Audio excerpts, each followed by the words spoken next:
Hi అండి, welcome back to our channel. అందరికీ happy republic day. ఈరోజు గణతంత్ర దినోత్సవ సందర్భంగా ఈ వీడియో ద్వారా మన దేశ చరిత్రను ఒక్కసారి గుర్తు చేసుకుందామని వీడియో చేస్తున్నానండి. మన దేశ చరిత్రలో అత్యంత గౌరవప్రదమైన రోజు ఈ గణతంత్ర దినోత్సవ రోజు అండి. మనకి రాజ్యాంగం ఎప్పుడు అవతరించింది అనుకుంటే 1950 జనవరి 26న మన దేశం గణతంత్ర రాజ్యంగా అవతరించింది. మన స్వేచ్ఛ వెనుక అనేక త్యాగాలు కథే దాగి ఉంది.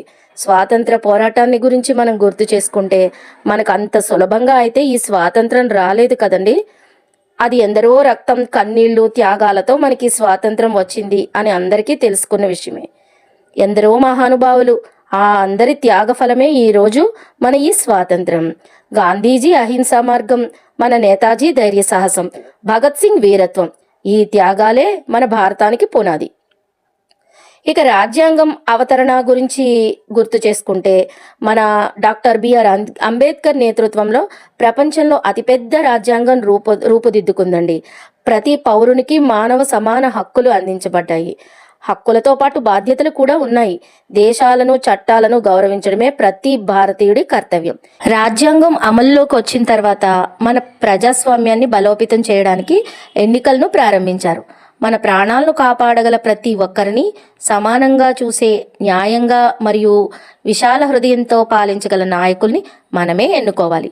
బాధ్యత గల మన ఓటే బలమైన దేశానికి ఆధారం. ఈ విషయాన్ని ప్రతి పౌరుడు గుర్తుపెట్టుకొని మన చట్టాలను తప్పక గౌరవించాలి.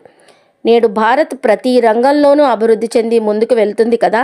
ఇది ఆ స్వాతంత్ర సమరయోధుల యొక్క కలల సాకారమే అని మనం గుర్తు చేసుకుంటూ ఉండాలి.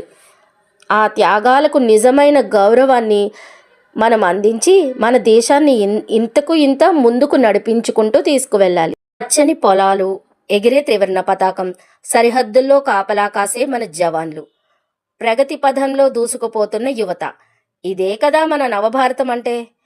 ఈ సందర్భంగా మన దేశ పురోగతిలో మన వంతు పాత్ర పోషిస్తామని మనమందరం ఈ గణతంత్ర దినోత్సవ సందర్భంగా ప్రతిజ్ఞ చేసుకుందాం. మన భారత మాత కీర్తిని దశ దిశలా చాటుదాం. అందరికీ భారత గణతంత్ర దినోత్సవ శుభాకాంక్షలు.